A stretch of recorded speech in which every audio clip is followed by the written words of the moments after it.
Hello. Before we begin tonight's long and gentle journey, I invite you to settle in. Let your shoulders relax. Let your breath fall into an easy rhythm. You've carried enough weight through the day. Now it's time to let everything soften. Tonight, we're traveling back into the quiet heart of the Middle Ages, to a time when life moved slowly, when streets echoed with wooden carts, and when the world felt smaller, simpler, and more fragile than you can imagine. This is not a story of battles or kings. It is a story of ordinary days, ordinary people, and a shadow that passed quietly through their lives. The Black Death changed villages, towns, families, and generations, not with noise, but with silence, not with chaos, but with stillness. As we move through this long, calm story, let each detail wash gently over you. There is nothing to memorize, nothing to follow closely. Just listen, slowly, calmly, peacefully. When you're ready, we'll step together into the medieval world, one quiet breath at a time. Long before anyone had a name for it, the sickness moved quietly across the world.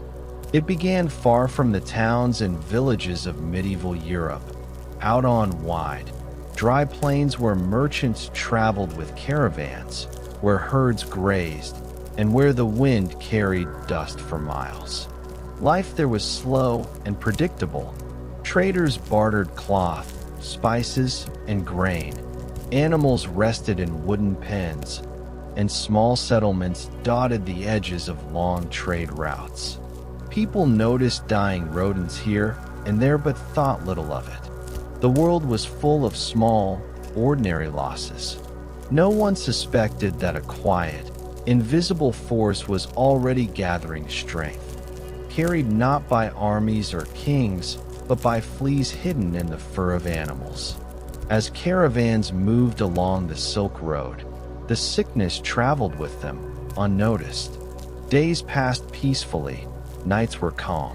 Campfires flickered as travelers shared stories, unaware of the unseen threat nestled among their belongings.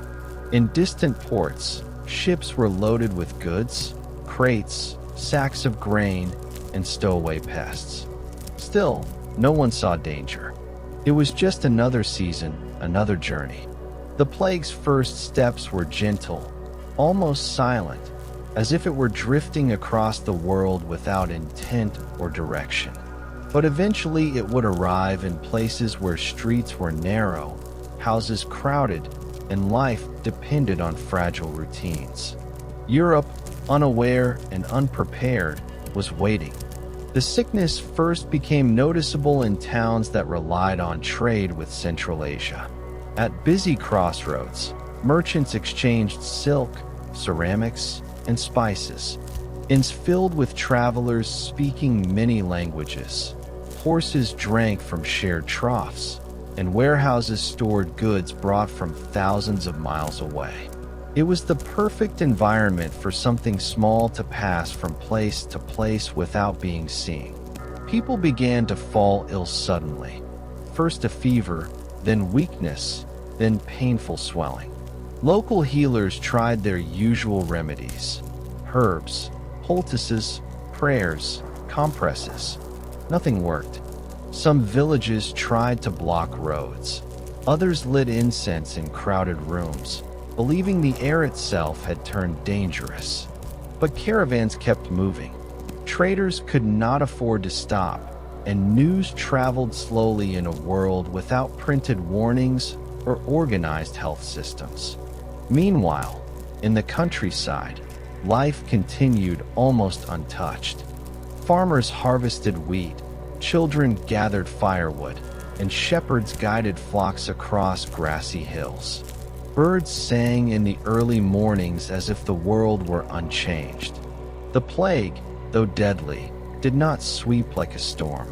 It advanced gradually, one town at a time, carried by people and animals who never understood what followed them. By the time anyone realized the severity, The sickness had already moved farther west, slipping quietly along the routes that connected distant lands. In bustling seaside ports, ships from distant regions arrived with goods, stories, and, unknown to anyone, the plague. Rats, common on every vessel, climbed ropes and scurried across docks in search of food. Fleas, hidden in their fur, carried the illness effortlessly ashore.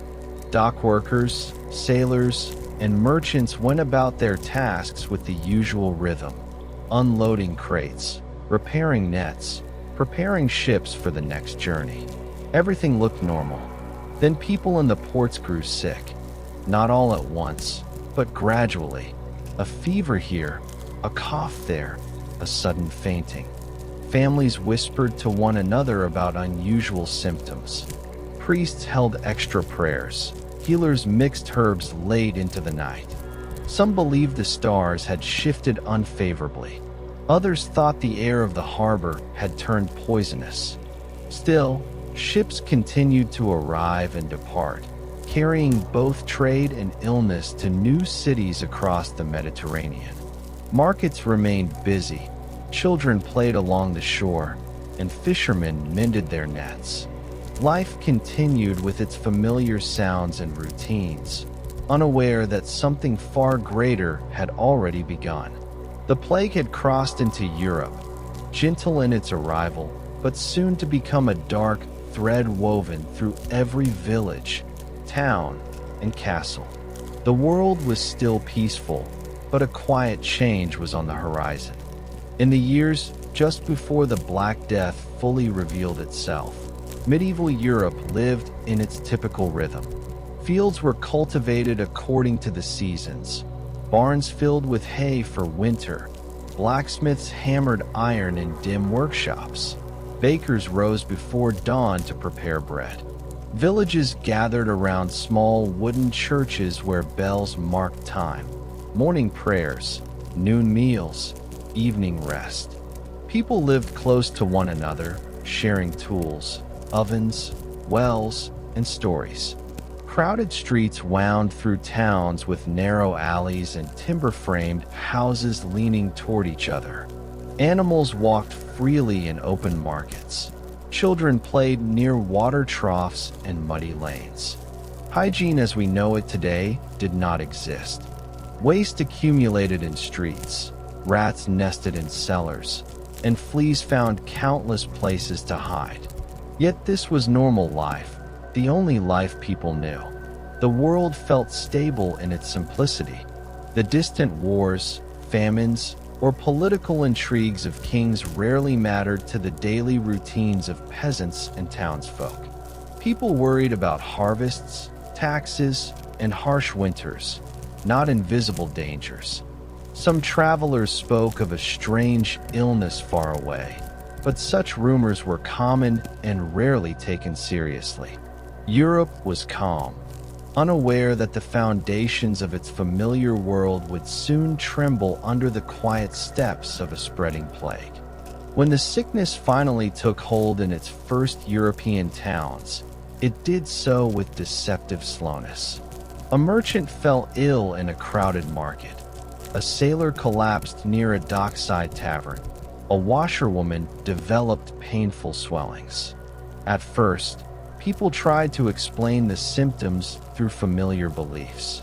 Some blamed spoiled food, others whispered about evil spirits or divine punishment. Town physicians, limited by medieval medical knowledge, applied leeches, recommended rest, or waved fragrant herbs in hopes of cleansing the air. Nothing helped. Within days, more people showed signs of fever and swelling. Families shut themselves inside their wooden homes, hoping isolation would protect them. Priests walked the streets offering blessings, yet many soon fell ill themselves. Still, life tried to continue. Bakers kept their ovens burning. Mills turned slowly with the river currents. Farmers brought produce to the market, though fewer buyers came each day. Bells tolled more often, first for a neighbor, then for several in the same week. The sound of church bells, once comforting, became a reminder of loss. But even as fear spread, many did not yet grasp the scale of what was happening. The sickness was still seen as a local misfortune, not a continent-wide disaster. The Black Death had arrived, but Europe had only begun to feel its first distant shivers. As more people in the first affected towns fell ill, confusion grew. Medieval Europe had no concept of bacteria or fleas. The idea that something invisible caused disease was unimaginable. Instead, people searched for explanations within the framework they understood. Some believed the illness came from miasma, bad air that rose from rotting matter. Residents burned herbs in their homes, hung bundles of rosemary or lavender, and carried cloths soaked in vinegar to their faces. Others turned to astrology, studying the positions of planets and stars. Learned men pointed to a recent alignment of Saturn, Jupiter, and Mars as a sign of impending disaster. Still, none of these theories explained why a healthy person could suddenly collapse within days of speaking to a merchant or walking near the docks. Fear crept into daily life like a cold draft beneath a wooden door. Markets thinned, with fewer stalls open each morning. Children were kept indoors. Travelers were questioned more intensely at city gates. In monasteries, monks prayed for mercy. In small chapels, villagers lit candles that flickered in dark corners. Yet life went on. People still needed bread, water, and firewood. They still mended clothes, repaired roofs, and cared for livestock. The plague's early spread was uneven. Some households were untouched, while others suffered deeply. This randomness made the sickness feel even more mysterious. As days passed, the town gradually realized this was no temporary misfortune. Something far more persistent, slow, quiet, and merciless had taken root. Even as the sickness ravaged its first major towns, the Black Death was already on the move. The disease traveled not like a storm that destroys everything in its path, but like a long shadow, receding slowly in one place while stretching quietly into another. Merchant caravans, unaware of what they carried, continued along familiar roads. Ships loaded grain, wool, and timber, their crews departing from infected ports with no signs of illness yet. Fleas inside the holds were patient travelers, sheltered among sacks and ropes. In inland regions, villages received news from distant towns, rumors of sudden deaths, of swollen bodies, of priests overwhelmed by burials. But rumors traveled slowly and were often dismissed as exaggerations. Most villages felt safe. Their world revolved around fields, mills, and seasonal tasks. Even if danger lurked far away, it felt like something belonging to another realm. Then, unexpectedly, a single traveler might collapse in a village tavern, or a shepherd returning from a nearby market might develop a fever. One sick person became 2, then 5, then more. The pattern repeated again and again across Europe. A distant warning, disbelief, a first death, then a steady spread. And each time, towns responded differently. Some shut gates entirely. Others trusted prayers to ward off danger. The plague did not rush. Its advance was slow, deliberate, creeping from town to town like a whisper carried in the wind. As the plague deepened, the most haunting scenes unfolded inside the wooden homes of ordinary medieval families. Houses were small, often a single room shared by parents, children, and sometimes grandparents. When one person fell ill, the rest had almost no space to avoid contact. A mother might begin with a mild fever, then weaken rapidly, unable to stand. Painful swellings, buboes, developed near the armpits or groin. Family members tried their best: cool cloths, whispered prayers, warm broth. Children watched fearfully as their caretakers struggled to breathe. For those who fell ill, time moved strangely. Fever dreams blurred night and day. Sounds from outside, church bells, market cries, footsteps, faded into distant echoes. Some sufferers prayed for healing. Others begged simply for the pain to stop. In many homes, those still healthy faced impossible decisions. Should they leave and seek help? Should they stay and risk infection? Most chose to remain, bound by love, duty, or fear of the world beyond their door. Courtyards that once echoed with laughter became silent. Neighbors avoided one another, speaking through shutters. And yet, amid the fear, small acts of care continued. Water brought in wooden buckets, hands held through the night, candles lit beside straw beds. These quiet moments, overlooked by history, revealed the human resilience hidden within the darkest of times. Church bells had always been part of medieval life, marking hours, festivities, baptisms, and funerals. But during the plague, the sound changed. It became constant, echoing through narrow streets and across fields. Each toll signaled another loss: a neighbor, a traveler, a family member. Priests, overwhelmed, worked from dawn to dusk offering last rites. They moved quickly from home to home, reciting prayers in hushed voices, placing trembling hands on the sick. Graveyards filled rapidly. In many towns, graves were dug in long trenches, each body wrapped in simple cloth. Workers covered them with soil as gently as they could, though urgency demanded speed. The sweet, sharp smell of incense clung to the air, mingling with earth and damp clay. Some towns exhausted their burial grounds entirely, forcing new areas to be cleared. Yet even as the dead accumulated, daily life did not stop completely. Animals needed feeding. Harvests still came and went. Bakers continued kneading dough. Millers kept grinding grain. People tried to maintain routines because routines gave comfort, an anchor against the rising tide of fear. But in quiet moments, when the bells paused and the streets grew still, villagers could not help but feel the weight of uncertainty. How long would this continue? When would it reach their doorstep?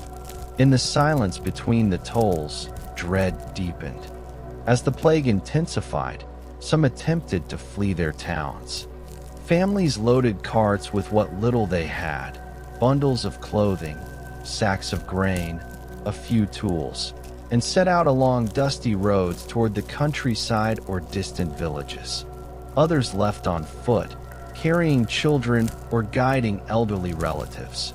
But flight brought its own dangers. Many towns closed their gates, refusing entry to outsiders out of fear of infection. Travelers were turned away from inns, fields, and even farms. In forests, bandits preyed on the desperate. Some who fled collapsed along the roadside, weakened by hunger, exhaustion, or sickness they had hoped to escape. In wealthier regions, nobles attempted to isolate themselves in country estates, surrounding themselves with servants and supplies. Yet even these retreats offered no guarantee. Servants, unaware they were carriers, sometimes brought the sickness inside. Monasteries, too, tried to seal themselves off, closing wooden doors and restricting all travel. But disease curved through communities in unpredictable ways. Some who remained survived untouched. Others who fled carried the plague unknowingly to new areas. The movement of people, hesitant, fearful, and disorganized, became one of the plague's greatest engines. Every step someone took in hope of safety often widened the path of the disease. Still, for many, staying felt impossible, and leaving felt equally dangerous. The plague reshaped the social fabric of every place it touched. Roles that once seemed unbreakable began to crumble under the pressure of fear. Servants left the homes of their employers, laborers deserted farms, apprentices abandoned workshops, not always out of selfishness, often out of fear or in search of family members, or simply because death surrounded them. Markets thinned further, and some shops remained locked day after day. In certain towns, officials attempted to impose rules, restrictions on gatherings, limits on travel, requirements for sanitation. But enforcement was inconsistent and often ineffective. Many clergy members, overwhelmed by the number of deaths, could no longer keep up with their duties. Some fled, others stayed and suffered. People turned to superstition, wearing charms, reciting protective verses, or placing amulets above doorways. At the same time, acts of kindness persisted. Neighbors shared food through windows.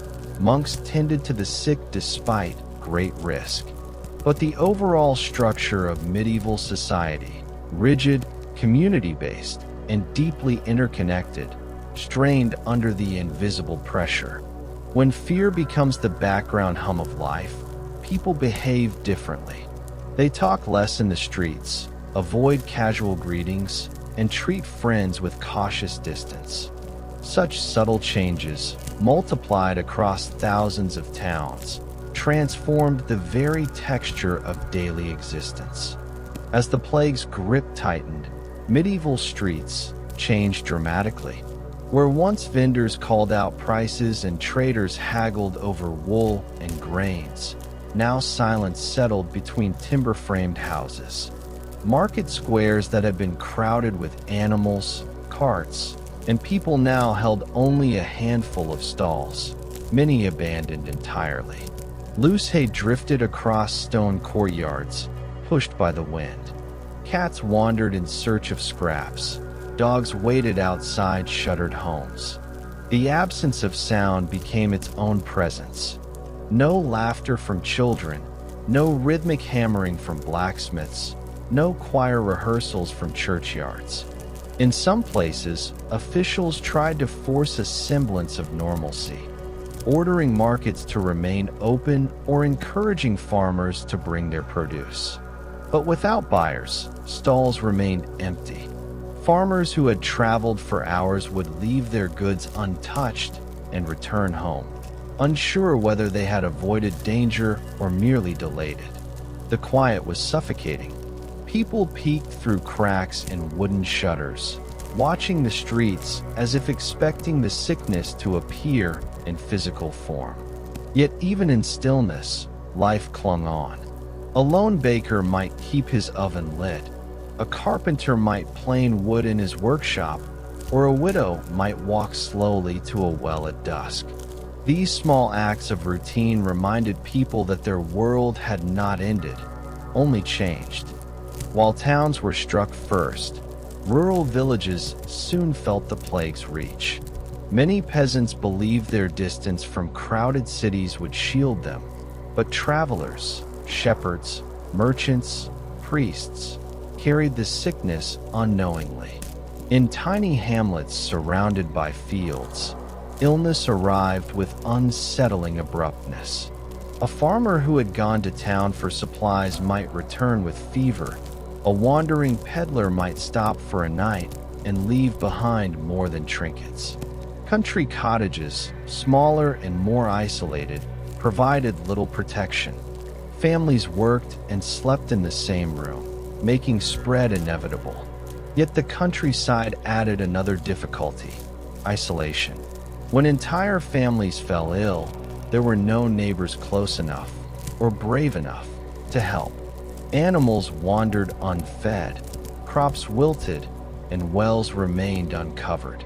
In some places, Whole villages were found abandoned or eerily silent. But not all rural areas suffered equally. Some remained untouched for weeks or months, creating strange pockets of normal life amidst widespread devastation. For these fortunate villages, the world seemed unchanged. Bells rang for morning prayers, plows cut through soil, and bread baked in communal ovens. But eventually, almost everywhere, whispers reached even the most remote settlements. The sickness was coming, always moving, always searching, always patient. Monasteries were central to medieval life, places of prayer, learning, charity, and community support. When the plague struck, they became overwhelmed. Monks cared for the sick, regardless of risk. Their infirmaries filled with villagers seeking refuge or comfort. But shared dormitories and communal meals made monks especially vulnerable. Within weeks, many monasteries lost half their inhabitants. The chants that once echoed through stone halls during morning matins grew faint. Scribes, who copied manuscripts by candlelight, found their desks empty. Herb gardens, tended for centuries, grew wild as brothers who had cared for them succumbed to illness. Still, monks did what they could. They wrote accounts of the plague, offered last rites, and prayed over bodies. Their records, simple, factual, and deeply human, would later help historians understand the scale of the disaster. Yet even in their discipline and faith, monks were not spared fear. Some questioned whether the plague was punishment, others saw it as a test. Regardless, their routines continued as long as strength allowed. Lit candles, quiet chants, and the careful turning of parchment pages. Monasteries became both sanctuaries and places of sorrow, where silence fell heavier each day. Medieval medicine struggled to confront the plague. Physicians, trained in ancient Greek and Arabic texts, approached illness through theories of humors, believing sickness came from imbalances of bodily fluids. They prescribed bloodletting, purgatives, or diets of specific foods.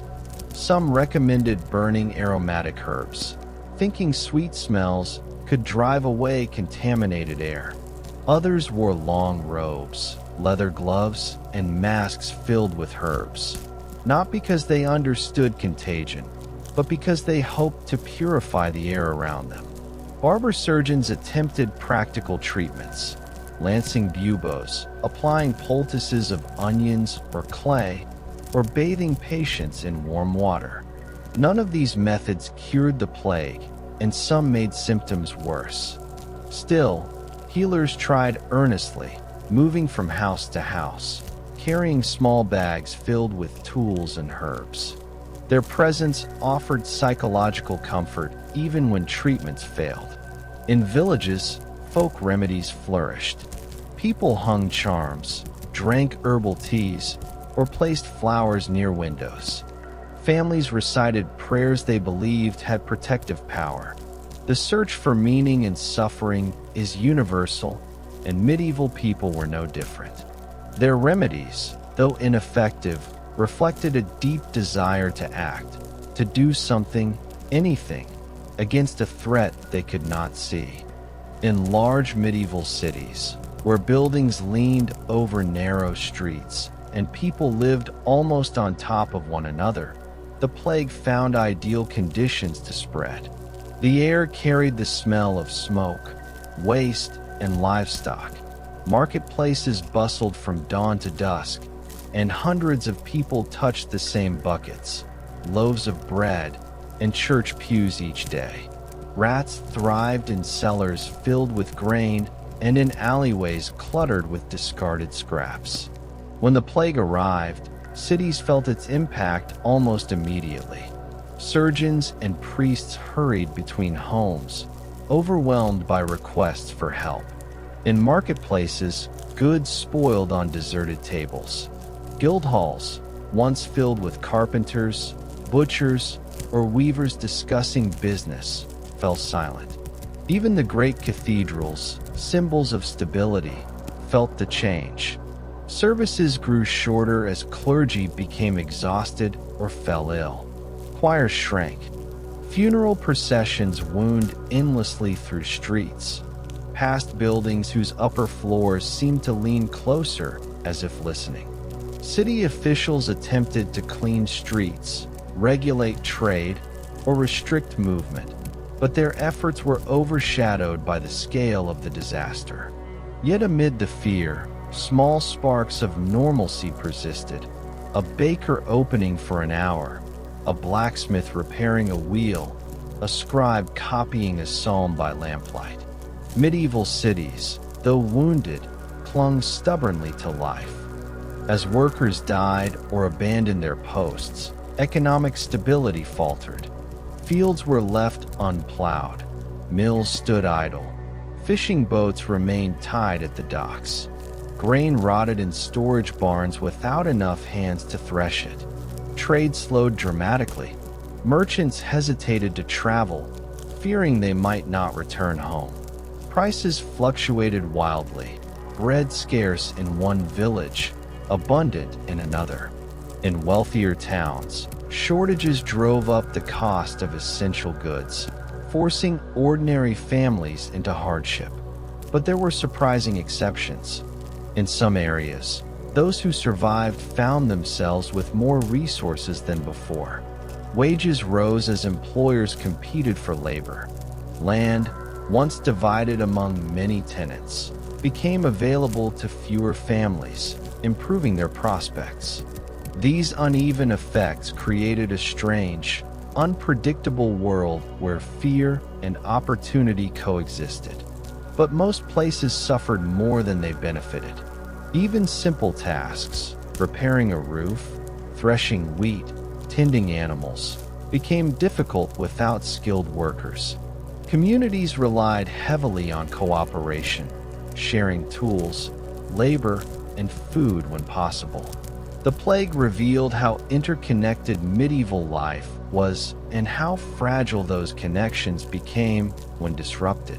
Where once villages had hummed with activity, now they moved slowly, cautiously, unsure of what the next day would bring. As the plague continued, many communities turned increasingly to religion. Faith had always structured medieval life, bells marking hours, fasts shaping diets, and festivals organizing the year. Now, belief became both a comfort and a desperate plea. Priests led processions through towns, carrying relics and chanting prayers for divine mercy. People followed, some barefoot, others holding candles, moving slowly through streets where the sound of chanting echoed between stone walls. Hymns rose into the air, mingling with the scent of incense drifting from swinging censers. But gatherings sometimes worsened the spread, though no one understood why. Certain groups practiced penitential rituals, whipping themselves to show repentance and ask for deliverance. Monks organized extended vigils, praying through the night as wax from candles pooled on wooden floors. In villages, families created small shrines inside their homes, placing simple crosses beside straw beds. Even those who were usually less devout found themselves repeating prayers passed down for generations. Faith provided structure when the world felt chaotic. Yet for others, unanswered prayers deepened doubt. Some wondered whether humanity had angered heaven beyond forgiveness.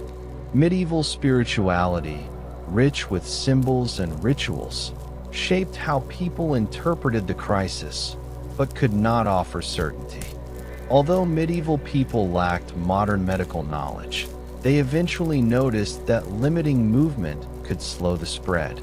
Certain cities experimented with early forms of quarantine. Ships arriving in ports were told to wait offshore for weeks before unloading goods. Travelers were questioned at city gates. In some regions, entire neighborhoods were cordoned off, guarded by constables who controlled entry and exit. Households with the sick sometimes hung cloths over their doors, signaling danger. But these measures were inconsistent, and their effectiveness varied. Some people sneaked out of restricted areas, others bribed guards or hid symptoms.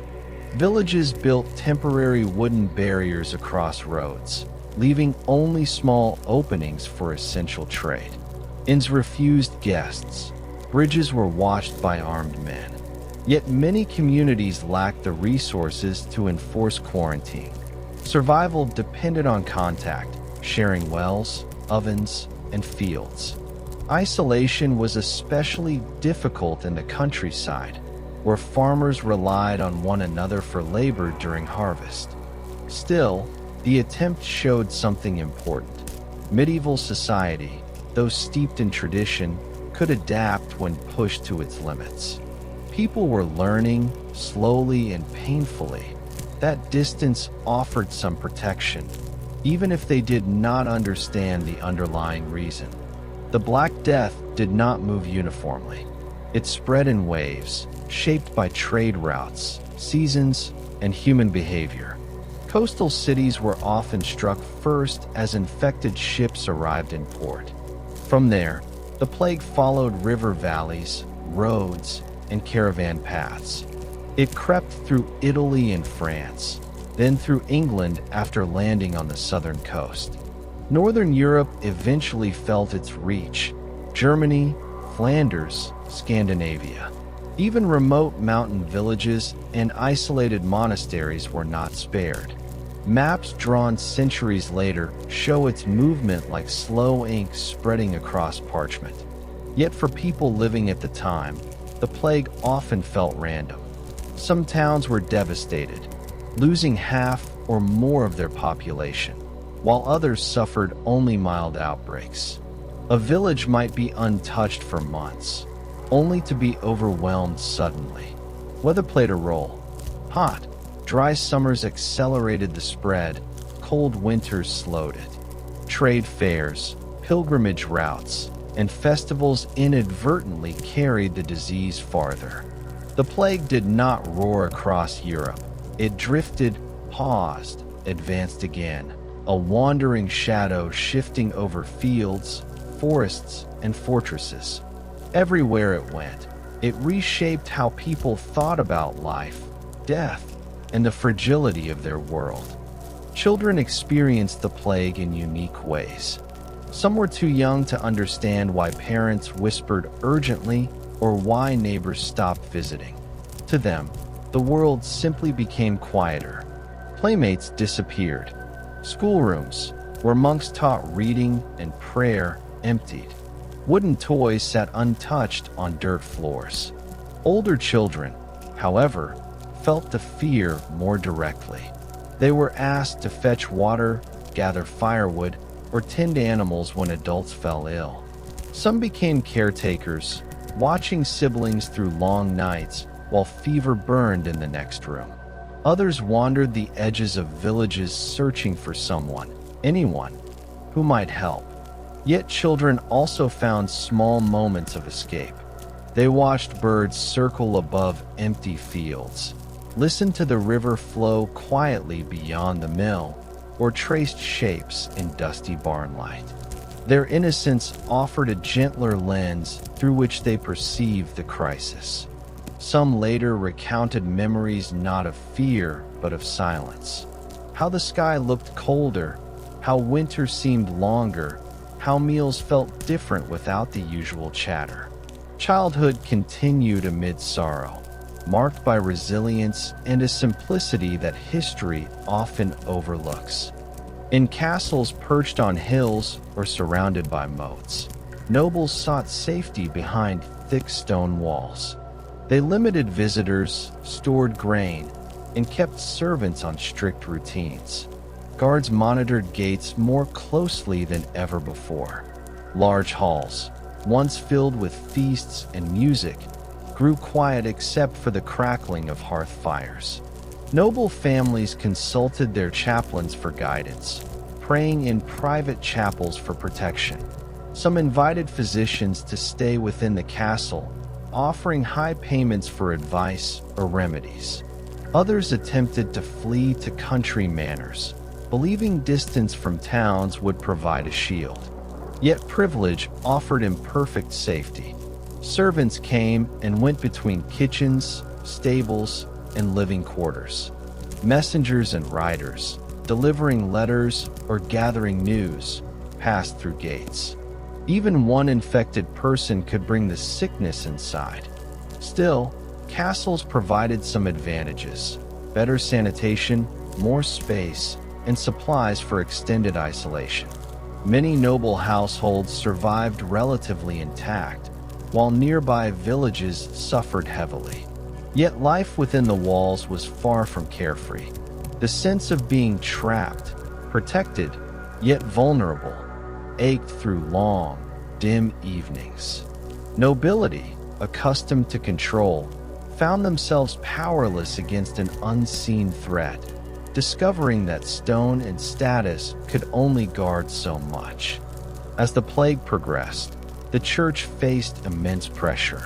Priests and monks had always been central to community life, guiding spiritual practices, managing schools, and providing charity. Now they became frontline caregivers, administering last rites, comforting the dying, and organizing burials. Their bravery cost them dearly. Many clergy members succumbed to the disease, leaving parishes leaderless. In some towns, churches stood open without anyone to ring the bells. Monastic libraries fell silent as scribes disappeared. This crisis reshaped the church's authority. Some people found their faith deepening, turning even more fervently to prayer. Others grew disillusioned when their leaders died despite their devotion. Questions emerged. Why did God allow this? Was the plague punishment, or a test, or something else entirely? Despite the confusion, the church continued to anchor many communities. Surviving clergy adjusted rituals, shortening services, or performing blessings from the doorsteps of homes. They organized food distribution for orphans and refugees. Churchyards filled faster than ever, but clergy worked tirelessly to maintain dignity and reverence. In the end, the plague changed not just medieval demography, but medieval spirituality, leaving deep marks on how people understood faith and suffering. By now, the Black Death had become more than a physical sickness. It was a psychological presence. Medieval people lived with a constant awareness of mortality. The sound of a cough, the sight of a rash, or the rumor of illness in a nearby hamlet could provoke intense fear. Families avoided gatherings. Friends kept distance. Many people stopped planning for the future. Weddings were postponed, apprenticeships halted, and contracts delayed. Anxiety found its way into dreams and prayers. Nighttime felt especially heavy as darkness magnified worries. People listened to every creak of their homes, wondering whether the next day would bring safety or loss. Artists later depicted these years with grim symbolism, skeletons dancing alongside the living, time portrayed as a thief. But during the plague itself, most people did not create art. They survived day to day. Their thoughts were simple and immediate. Keep warm, find food, protect loved ones, avoid danger. Yet amid fear, there were moments of unexpected humanity. Neighbors left bread for one another. Friends called out through shuttered windows to exchange news. Communities, though strained, clung together in subtle ways. The psychological scars of the plague were deep, but so was the resilience that allowed societies to endure. The plague did not stop in Central Europe. It traveled north, reaching Scandinavia, where long winters and small, scattered communities offered new challenges. Harsh weather slowed its spread, but it still found hosts among traders and fishermen. In the east, It moved through the Balkans, reaching mountain villages where shepherds tended flocks on steep hills. To the west, it crossed into England, carried by ships entering southern ports. From there, it moved toward inland towns, following river valleys and trade routes. Even Ireland and remote Scottish settlements felt its touch. The farther the plague traveled, the more diverse its impact. Some regions suffered catastrophic losses, others saw milder outbreaks. Population density, trade activity, and climate all influenced its reach. But almost everywhere, people felt the same uncertainty. News traveled slowly but ominously. The sickness has crossed the sea. It has reached the next town. It moves north. Even isolated communities sensed the approach. Shepherds watching distant hills wondered whether the travelers they saw in the distance carried hidden danger. The plague's journey across Europe was not quick but relentless, marking every land it reached with quiet devastation. No one knew what caused the Black Death, yet people tried desperately to understand it. Scholars wrote treatises listing possible causes: corrupted air, misaligned planets, rotting materials under the earth, or punishments from heaven. Physicians created charts showing relationships between illnesses and the four bodily humors. Astrologers produced predictions filled with complex diagrams. But none of these explanations provided clarity. Ordinary villagers used stories to make sense of the tragedy. Some believed a poisonous mist drifted across the land. Others imagined spirits or demons carrying illness from place to place. In some areas, people blamed foreigners or outsiders, leading to tragic persecution. Fear amplified suspicion. Every stranger became a potential threat. Every unusual event became a sign. A comet in the night sky was interpreted as a warning. A sudden storm meant danger. Even animals were seen differently. Cats, dogs, and crows were watched warily. Yet science, though primitive, was not entirely absent. Some observers noted patterns. The sickness moved along roads. It affected crowded places more severely. It spread from person to person. These early observations were seeds of future understanding, though medieval people lacked the tools to turn them into accurate theories. Their world was filled with mystery, and the plague deepened it. Animals played an often unseen role in the plague's spread. Rats were common companions in medieval towns and ships. They nested in grain stores, cellars, barns, and even inside walls. Fleas living on these rats carried the bacteria that caused the plague. When rats died suddenly, something many villagers noticed but dismissed, the fleas sought new hosts. Humans, dogs, and livestock all became targets. People observed animals acting strangely, pigs refusing food, goats bleeding without reason, dogs appearing restless. But these signs were interpreted through the lens of superstition rather than biology. Some believed animals sensed evil forces or bad omens. Cats, often misunderstood, were sometimes blamed and killed, unintentionally worsening the situation by reducing natural rat hunters. Livestock suffered indirectly as well. When farmers fell ill or died, animals wandered unattended, grazing where they could or starving in empty stables.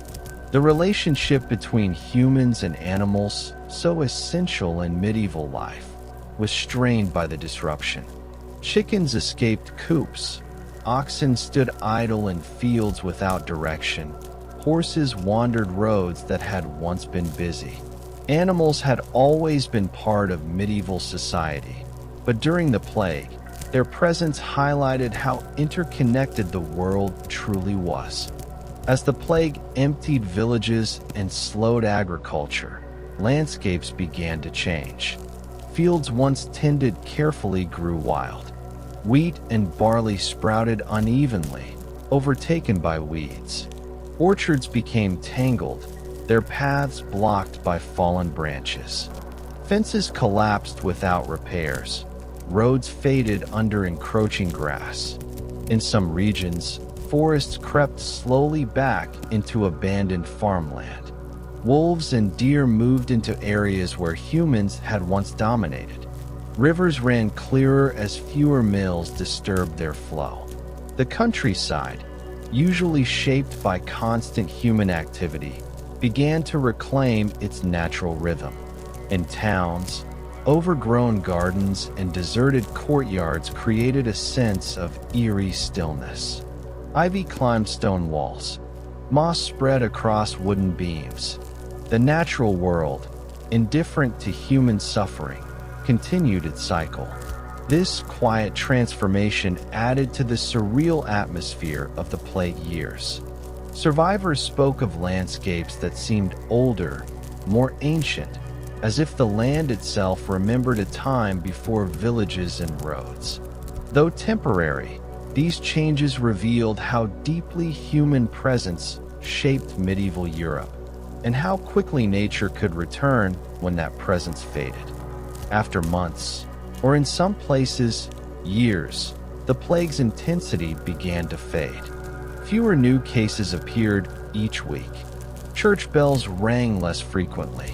Markets reopened cautiously. Travelers returned to roads that had been empty for so long. Children ventured outside, testing the air as if expecting danger to linger. Fields were cleared, livestock rounded up, and long-neglected tools brought back into use. But recovery was uneven. Some towns never regained their former populations. Others rebounded quickly. Families were fractured, leaving many children orphaned or households missing essential workers.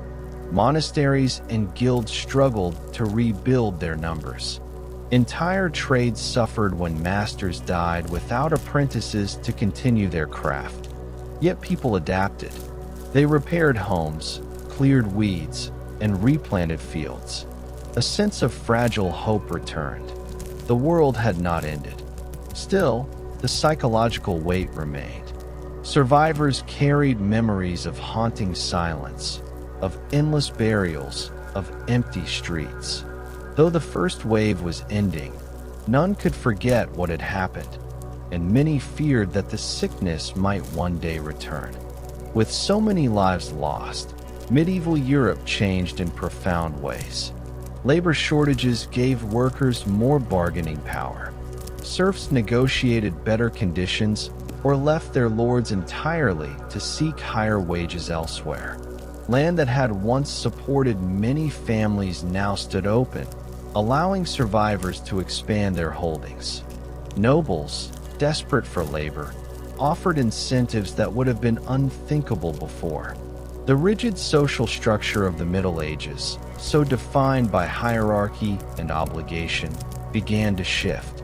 Guilds opened membership to new groups. Women took on roles previously restricted to men. Young people inherited land earlier than expected. At the same time, grief shaped communities in quieter ways. Families formed closer bonds. Religious practices shifted. Some became more devout, while others questioned long-held beliefs. Memory of the plague settled into stories told by hearth fires, shaping how generations understood suffering and perseverance. The Black Death did not just take lives. It reshaped society, revealing the adaptability of medieval people and the deep resilience woven into their daily routines. Just as Europe began to rebuild, the plague returned, not with the same initial shock, but with a grim familiarity that brought dread to survivors. People recognized the symptoms: the fever that rose suddenly, the weakness that followed, the swellings that signaled danger. This time, towns responded more quickly. Markets closed sooner, travelers were questioned, and households isolated themselves without waiting for official instructions. But knowledge did not equate to control. The disease moved along the same trade routes, carried by the same fleas hiding in grain sacks and clothing. Some regions suffered far less than before. Others were struck harder, as if the earlier wave had offered no protection at all. The second outbreak lacked the overwhelming chaos of the first, yet its psychological sting was deeper. People who had survived once felt betrayed by hope. Letters record a quiet resignation, villagers writing of the return of sorrow, monks noting the familiar darkness at our door. Despite exhaustion, communities endured. They had already learned how to bury the dead respectfully yet efficiently, how to ration food, how to comfort the living while expecting loss. Daily life folded around the renewed threat, adapting with a weary determination. The plague's return showed that endurance, not avoidance, had become the defining strength of medieval society. With so many adults gone, medieval families reorganized themselves in new ways. Children took on responsibilities they normally would not face until adulthood. A teenage boy might manage a field or negotiate with a local miller. A young girl might oversee household tasks or care for siblings. Grandparents, once dependent, became sources of stability, passing down knowledge about planting, weaving, and healing herbs. Extended families merged when necessary, two households becoming one to survive. Widows, often overlooked before, assumed leadership roles, managing farms and making financial decisions. Legal systems adjusted to accommodate these changes. Courts heard unusual inheritance cases. Contracts were rewritten to address sudden vacancies. Even naming customs shifted as families honored those lost to the plague. Despite grief, families displayed remarkable flexibility. In their resilience, they wove together threads of old tradition and new necessity.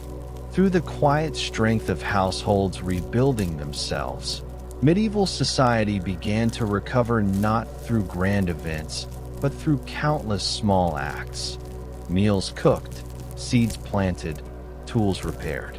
Each family's adjustment contributed to a broader transformation, turning a shattered world into one slowly stitching itself back together. As the population shrank, opportunities grew. Landlords, desperate for tenants, offered lower rents. Skilled workers commanded higher wages. A blacksmith who once competed with dozens of others now found steady work. Shepherds and farmers expanded their flocks and fields. Urban workers found guilds more willing to admit newcomers. The rigid class boundaries of the medieval world loosened ever so slightly. Some peasants moved to towns, seeking better prospects. Others bought small plots of land, achieving independence unknown to their parents. The economy, though strained, rebounded in new patterns. Luxury goods became rare, but essential trade revived. Wool, grain, salt, iron. New prosperity, however modest, did not erase the trauma of the plague. Many survivors invested emotionally in rebuilding, repairing churches, reinforcing mills, planting orchards for future generations. A spirit of cautious optimism emerged. Life remained fragile, but it also felt newly valuable. Medieval Europe was not reborn dramatically, but reshaped quietly, village by village. In this gradual renewal, the plague's long-term influence became clear. It had disrupted old structures, creating space for individuals and communities to forge different futures. The Black Death left a profound mark on medieval art and writing. Although most survivors did not create art themselves, their experiences shaped the imaginations of those who did. In manuscripts, scribes drew small illustrations showing skeletons dancing with the living, a symbolic reminder that death touches all. Church murals sometimes shifted from bright biblical scenes to more somber depictions of judgment and repentance. Writers recorded first-hand accounts that mixed sorrow with reflection. Chroniclers described empty streets, silent bells, and the strange calm of abandoned villages. Poetry became more introspective, contemplating the brevity of life and the certainty of death. These works were not meant to frighten. They were expressions of a world newly aware of its vulnerability. Yet art also served as a source of comfort. Some manuscripts depicted serene landscapes, peaceful saints, or scenes of daily life untouched by turmoil. These images offered hope, a reminder that beauty and normalcy still existed. The plague shaped medieval creativity not through terror alone, but through a renewed appreciation of life's fragile simplicity. In illuminated pages, carved stone, and handwritten chronicles, the memory of the plague became part of cultural identity, preserved for generations that would never experience it firsthand. Although medieval medicine could not cure the plague, the disaster forced physicians to reconsider long-held beliefs. Observers noted patterns. Close contact increased risk, crowded areas suffered more, and isolation sometimes helped. These insights, while limited, marked early steps toward epidemiological thinking. Medical treatises written after the plague contained more systematic observations, even if explanations remained tied to humors and astrology. Hospitals, once primarily places of charity, began to adopt more organized structures. Some towns created public health rules, requiring the cleaning of streets or regulating waste disposal. Though primitive, these measures showed a shift from purely spiritual interpretations to practical responses. Universities expanded their medical curricula, incorporating translated texts from Islamic scholars. Students learned anatomy from new diagrams and debated the causes of disease more critically. The plague's devastation made people question old certainties and explore new ideas.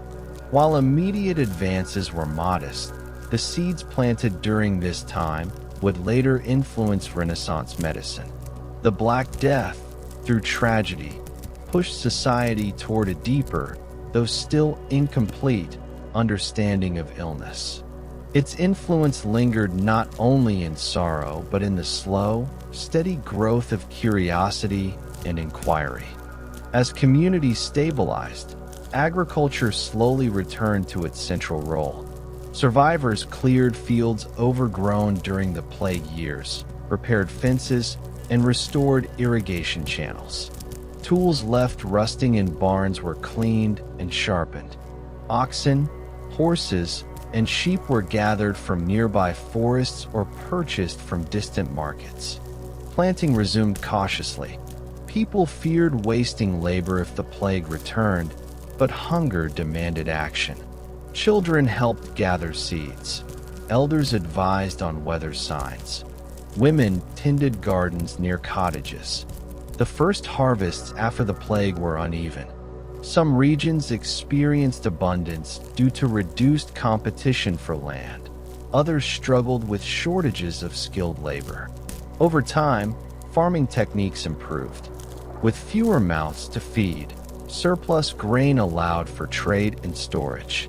Crop rotation expanded as fields lay fallow longer than usual. In some areas, orchards and vineyards replaced grain fields, reflecting shifting priorities. Agriculture, the backbone of medieval life, demonstrated resilience. It adapted to new conditions and supported communities rebuilding from loss. In the rhythm of plowing, sowing, and harvesting, people found comfort, a reminder that the seasons, indifferent to suffering, still turned predictably. Trade, once halted by fear, gradually resumed. Merchants returned to roads connecting towns and cities, though cautiously. They carried wool, salt, iron tools, pottery, and occasionally spices from distant lands. Inns reopened with stricter rules, keeping travelers apart when possible. Markets, once silent, began to hum again, quietly at first, then with growing energy. Maritime trade revived as well. Ships sailed between ports, carrying goods and news. Harbor officials attempted rudimentary quarantine practices, holding vessels offshore or inspecting cargo for signs of contamination. While not always effective, these measures reflected lessons learned. Trade routes brought not only goods, but also stories. Merchants described how other regions had suffered or survived. These accounts helped communities compare experiences and share coping strategies. Still, suspicion lingered. Traders were sometimes viewed with caution, and certain goods, like used clothing or old grain sacks, were feared. Yet commerce remained essential. Through trade, towns regained access to materials needed for rebuilding: timber for roofs, iron for tools, wool for clothing. Gradually, the flow of goods restored interdependence among regions. Trade, though fragile, became a vital thread stitching medieval Europe back together.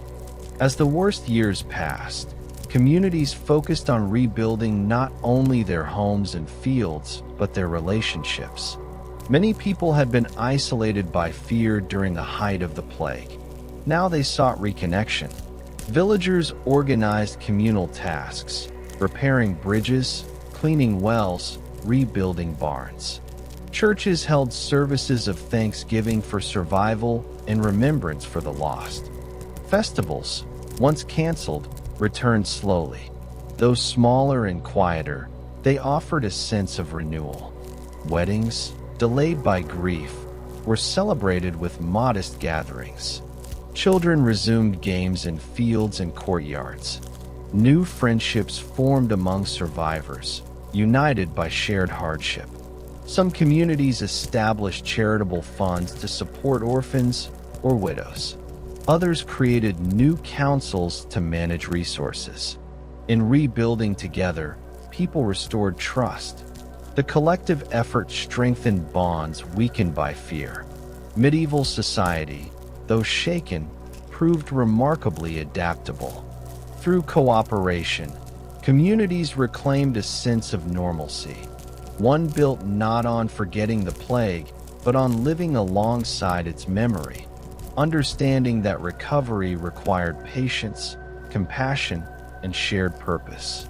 The plague caused profound changes in land distribution. With many landowners gone, estates lacked heirs. Lords consolidated holdings or transferred land to tenants willing to farm it. Serfs, once bound to their lords, found new opportunities to negotiate freedom or favorable terms. Some left restrictive estates for regions with better prospects. Peasants purchased abandoned plots, gaining modest independence. Parish records show increases in land transfers and disputes as families navigated inheritance without clear succession. Governments attempted to regulate wages and labor mobility, fearing societal upheaval. In England, for example, laws were enacted to freeze wages at pre-plague levels, but enforcement proved difficult. Labor shortages empowered workers. Social mobility increased, though unevenly. Wealth did not spread equally, but barriers shifted enough to reshape medieval class structures. Land, the source of nearly all wealth, became more accessible to survivors. This quiet redistribution would influence Europe's development for centuries. The landscape itself, fields, meadows, forests, became a patchwork reflecting both tragedy and opportunity. In the reorganization of land ownership, medieval society began its slow transition toward a future with more diverse economic roles. The Black Death left an indelible mark on medieval consciousness. For decades, people spoke of the great mortality with a mixture of sorrow and awe.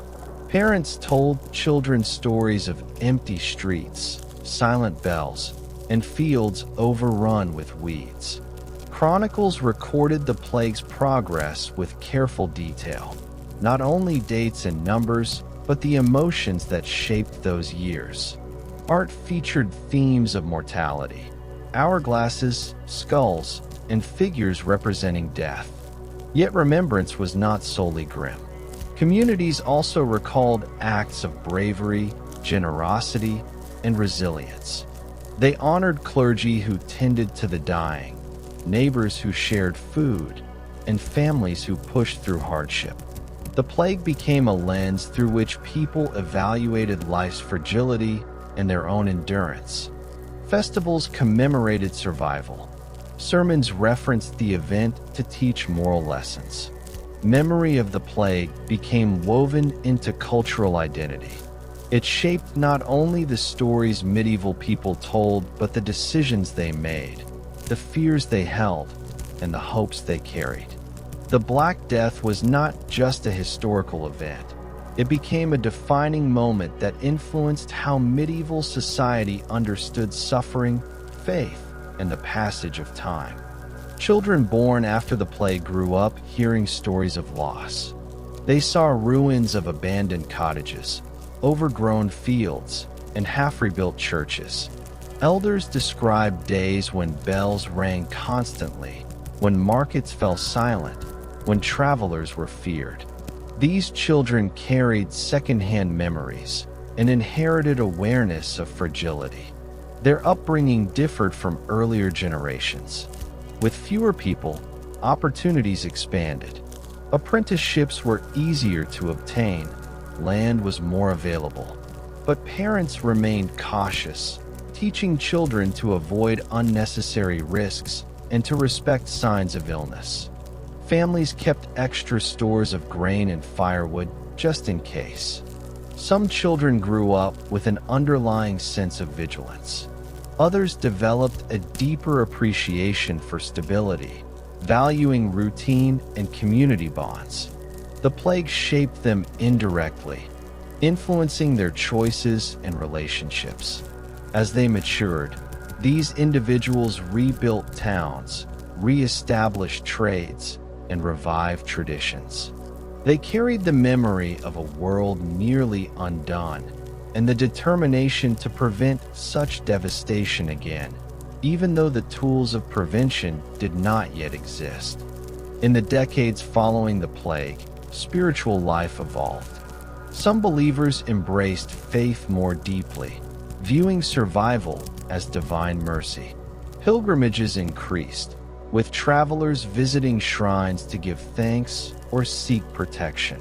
Churches commissioned new artwork depicting saints who were believed to guard against illness. Yet there was also skepticism. The plague had tested confidence in religious authority. Some wondered why prayers had not halted the disaster. These doubts did not destroy faith, but they encouraged exploration of new theological ideas. Religious movements gained momentum, seeking reform or emphasizing personal devotion over formal ritual. Monastic orders, weakened by losses, recruited new members and adapted their practices. Clergy trained to address suffering more compassionately, recognizing the emotional wounds left behind. Faith became both a refuge and a field of quiet transformation. Medieval spirituality, rich and complex, absorbed the shock of the plague and continued its slow evolution. In new hymns, prayers, and rituals, people found comfort, remembrance, and hope. Governments, too, changed in response to the plague. Rulers realized that maintaining order required more than military strength. It demanded awareness of public health, labor distribution, and resource management. Cities appointed officials to oversee sanitation, supervise markets, and coordinate burial practices. Some governments issued detailed regulations for disposing of waste, managing water supplies, or inspecting goods entering towns. Though rudimentary, these measures represented early forms of civic responsibility. Tax records reveal shifts in population, prompting adjustments in revenue collection. With fewer workers, some lords eased restrictions to retain tenants, while others established new rights to control labor.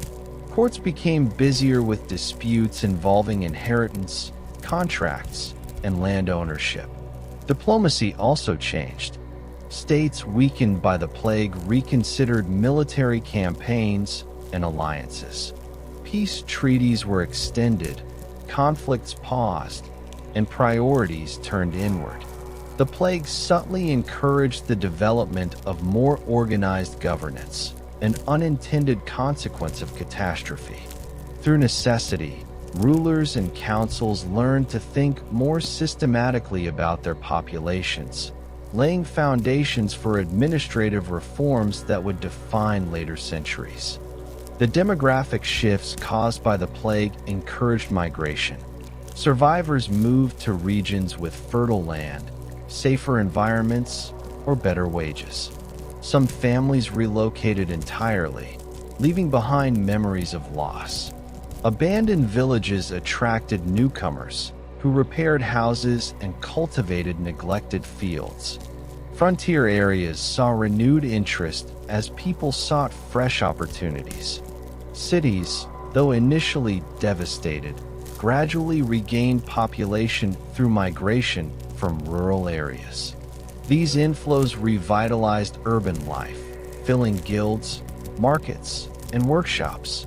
Trade routes adjusted to new patterns of settlement. Roads that once served busy towns now led to quiet ruins. Other paths grew lively as migrants established new communities. Such movements reshaped medieval geography.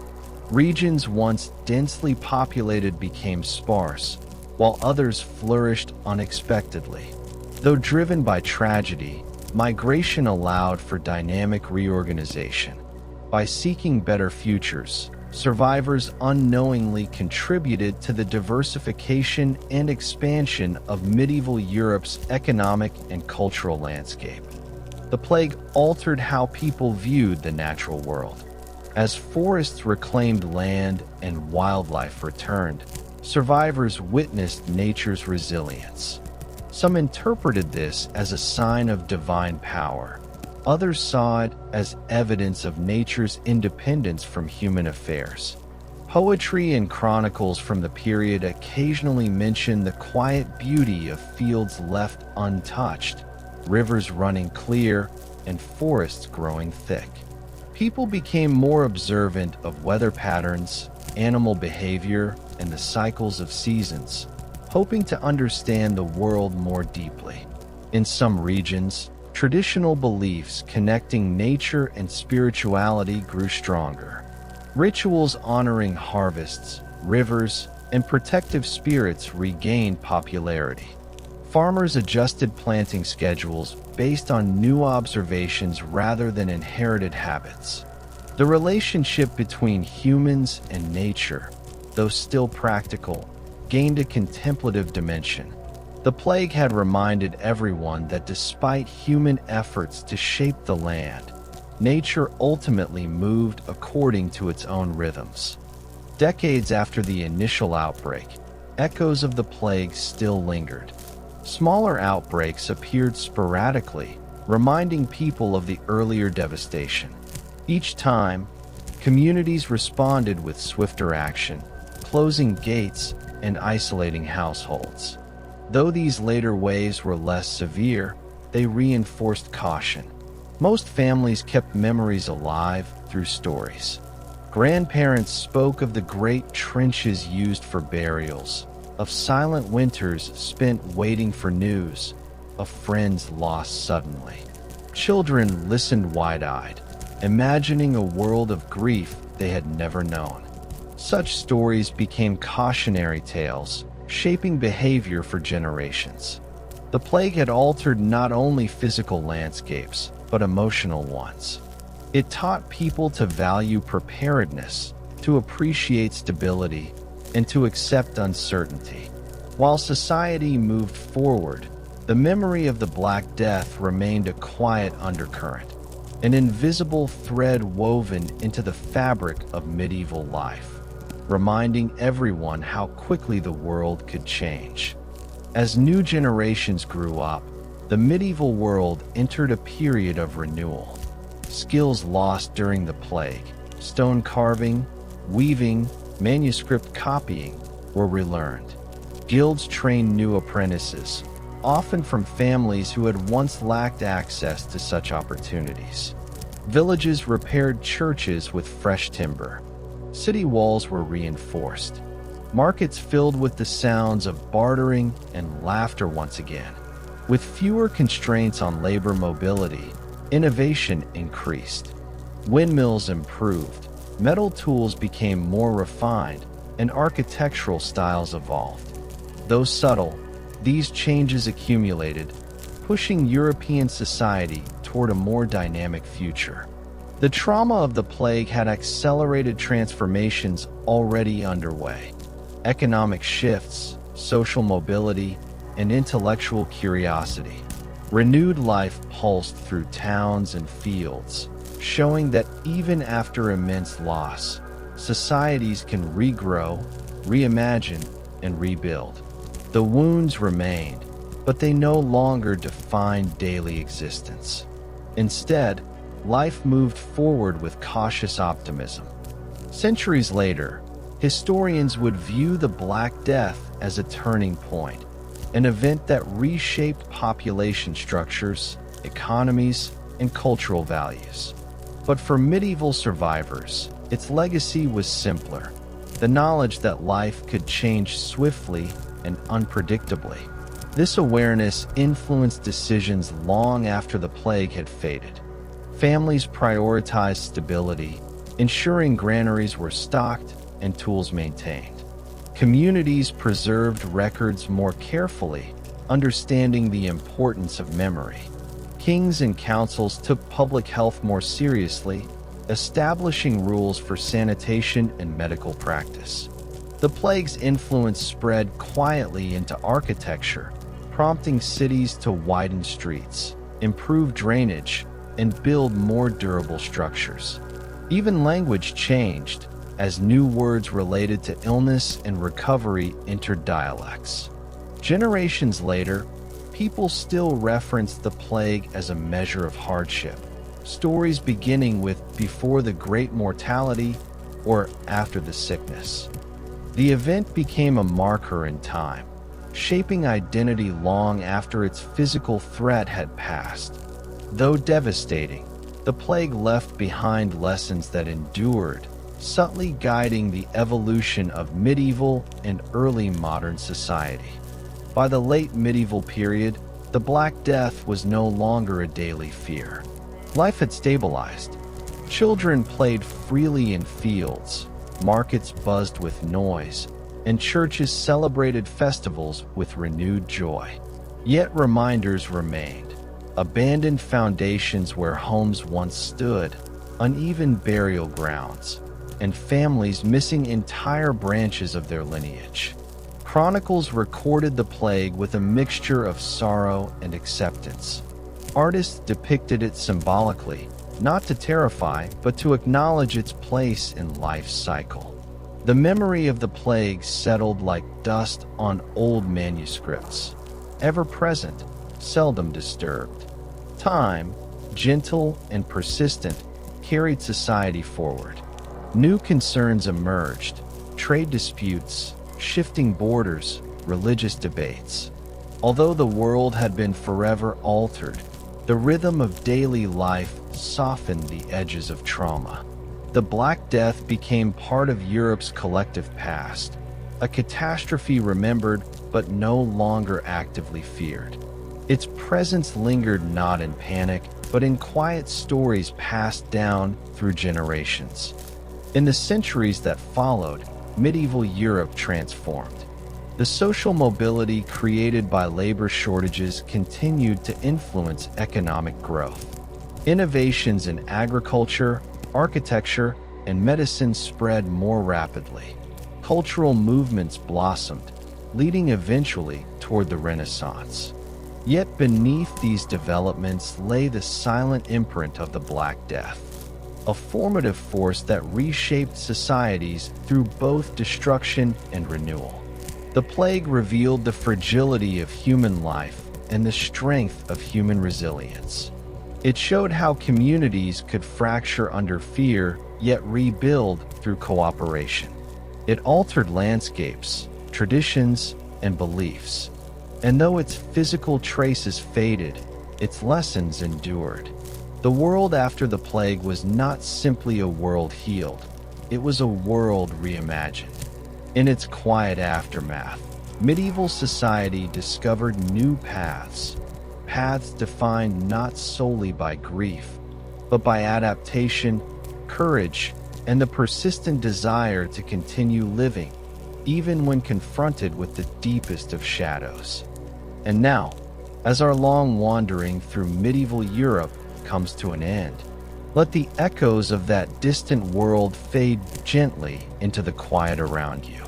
The tolling bells, the empty fields, the silent markets, all of it drifting away like smoke carried by a soft night breeze. You have walked through years of sorrow, through moments of resilience, through a world that struggled, adapted, and renewed itself with quiet determination. And now there is nothing left you need to hold on to. No more stories, no more dates, no more memories of dark winters or silent towns. Only rest. Let the medieval world close like a book, the pages settling softly in the dark. Allow your breath to slow. Allow your thoughts to dim.